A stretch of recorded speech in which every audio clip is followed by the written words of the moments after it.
Kemudian Yosua mengumpulkan semua suku orang Israel di Sikem.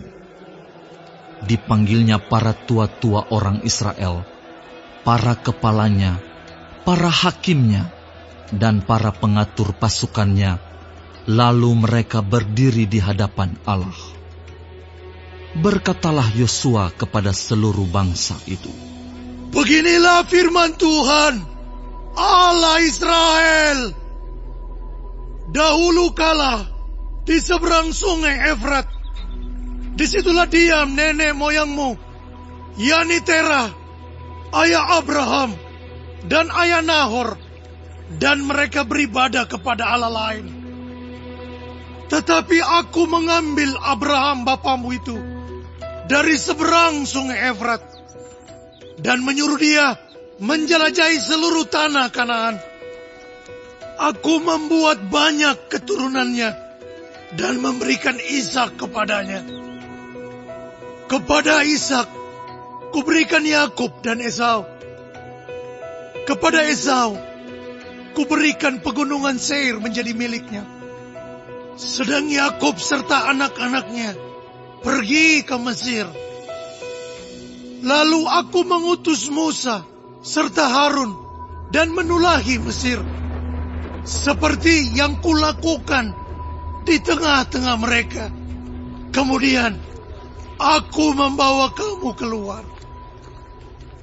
Setelah aku membawa nenek moyangmu keluar dari Mesir, dan kamu sampai ke laut, lalu orang Mesir mengejar nenek moyangmu dengan kereta, dan orang berkuda ke laut Teberau. Sebab itu, berteriak-teriaklah mereka kepada Tuhan. Maka diadakannya gelap antara kamu dan orang Mesir itu, dan didatangkannya air laut atas mereka, sehingga mereka diliputi. Dan matamu sendiri telah melihat apa yang kulakukan terhadap Mesir. Sesudah itu, lama kamu diam di padang gurun. Aku membawa kamu ke negeri orang Amori yang diam di seberang sungai Yordan.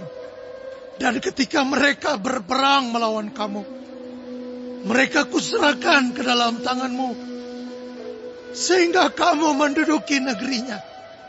Sedang mereka kupunahkan dari depan kamu.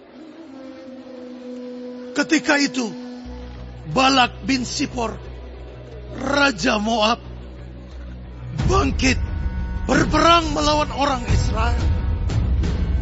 Disuruhnya memanggil Bileam bin Beor untuk mengutuki kamu. Tetapi aku tidak mau mendengarkan Bileam, sehingga ia pun memberkati kamu. Demikianlah aku melepaskan kamu dari tangannya. Setelah kamu menyeberangi sungai Yordan dan sampai ke Yeriko, berperanglah melawan kamu warga-warga kota Yeriko, orang Amori, orang Feris, orang Kanaan, orang Het, orang Girgasi, orang Hewi, dan orang Yebus. Tetapi mereka itu kuserahkan ke dalam tanganmu. Kemudian aku melepaskan tabuhan, mendahului kamu dan binatang-binatang ini, menghalau mereka dari depanmu, seperti kedua raja orang Amori itu. Sesungguhnya bukan oleh pedangmu, dan bukan pula oleh panamu.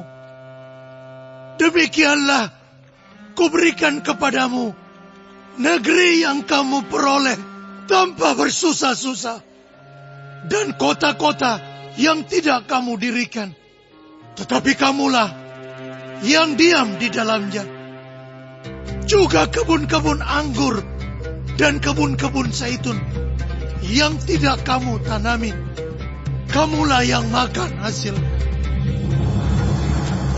sebab itu, takutlah akan Tuhan dan beribadahlah kepadanya dengan tulus ikhlas dan setia.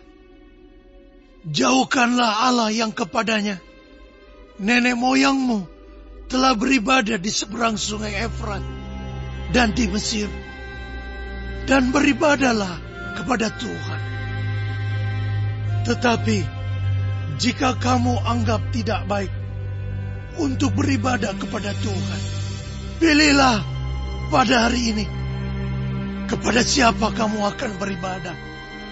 Allah yang kepadanya nenek moyangmu beribadah di seberang sungai Efrat, atau Allah orang Amori yang negerinya kamu diami ini. Tetapi aku dan seisi rumahku, kami akan beribadah kepada Tuhan. Lalu bangsa itu menjawab, jauhlah daripada kami meninggalkan Tuhan untuk beribadah kepada Allah lain. Sebab Tuhan Allah kita, Dialah yang telah menuntun kita dan nenek moyang kita dari tanah Mesir, dari rumah perbudakan, dan yang telah melakukan tanda-tanda mujizat yang besar ini di depan mata kita sendiri, dan yang telah melindungi kita sepanjang jalan yang kita tempuh, dan di antara semua bangsa yang kita lalui. Tuhan menghalau semua bangsa dan orang Amori, penduduk negeri ini, dari depan kita. Kami pun akan beribadah kepada Tuhan, sebab Dialah Allah kita. Tetapi Yosua berkata kepada bangsa itu, tidaklah kamu sanggup beribadah kepada Tuhan, sebab Dialah Allah yang kudus. Dialah Allah yang cemburu. Ia tidak akan mengampuni kesalahan dan dosamu. Apabila kamu meninggalkan Tuhan dan beribadah kepada Allah asing, maka Ia akan berbalik daripadamu dan melakukan yang tidak baik kepada kamu, serta membinasakan kamu, setelah Ia melakukan yang baik kepada kamu dahulu. Tetapi bangsa itu berkata kepada Yosua, tidak, hanya kepada Tuhan saja kami akan beribadah. Kemudian berkatalah Yosua kepada bangsa itu, kamulah saksi terhadap kamu sendiri bahwa kamu telah memilih Tuhan untuk beribadah kepadanya. Jawab mereka, kamilah saksi. Ia berkata, maka sekarang jauhkanlah Allah asing yang ada di tengah-tengah kamu, dan condongkanlah hatimu kepada Tuhan Allah Israel. Lalu jawab bangsa itu kepada Yosua, kepada Tuhan Allah kita kami akan beribadah, dan firman-Nya akan kami dengarkan. Pada hari itu juga Yosua mengikat perjanjian dengan bangsa itu dan membuat ketetapan dan peraturan bagi mereka di Sikem. Yosua menuliskan semuanya itu dalam kitab hukum Allah. Lalu ia mengambil batu yang besar dan mendirikannya di sana, di bawah pohon besar, di tempat kudus Tuhan. Kata Yosua kepada seluruh bangsa itu, sesungguhnya batu inilah akan menjadi saksi terhadap kita, sebab telah didengarnya segala firman Tuhan yang diucapkannya kepada kita. Sebab itu batu ini akan menjadi saksi terhadap kamu, supaya kamu jangan menyangkal Allahmu. Sesudah itu Yosua melepas bangsa itu pergi, masing-masing ke milik pusakanya. Dan sesudah peristiwa-peristiwa ini, maka matilah Yosua bin Nun, hamba Tuhan itu, ketika berumur 110 tahun. Lalu ia dikuburkan di daerah milik pusakanya di Timnat Serah, yang di pegunungan Efraim di sebelah utara Gunung Gaas. Orang Israel beribadah kepada Tuhan sepanjang zaman Yosua dan sepanjang zaman para tua-tua yang hidup lebih lama daripada Yosua dan yang mengenal segenap perbuatan yang dilakukan Tuhan bagi orang Israel. Tulang-tulang Yusuf yang dibawa orang Israel dari Mesir dikuburkan mereka di Sikem, di tanah milik yang dibeli Yakub dengan harga 100 kesita dari anak-anak Hemor, bapa Sikem, dan yang ditentukan bagi Bani Yusuf menjadi milik pusaka mereka. Juga Eleazar bin Harun mati, dan dia dikuburkan di bukit yang diberikan kepada Pinehas, anaknya itu, di pegunungan Efraim.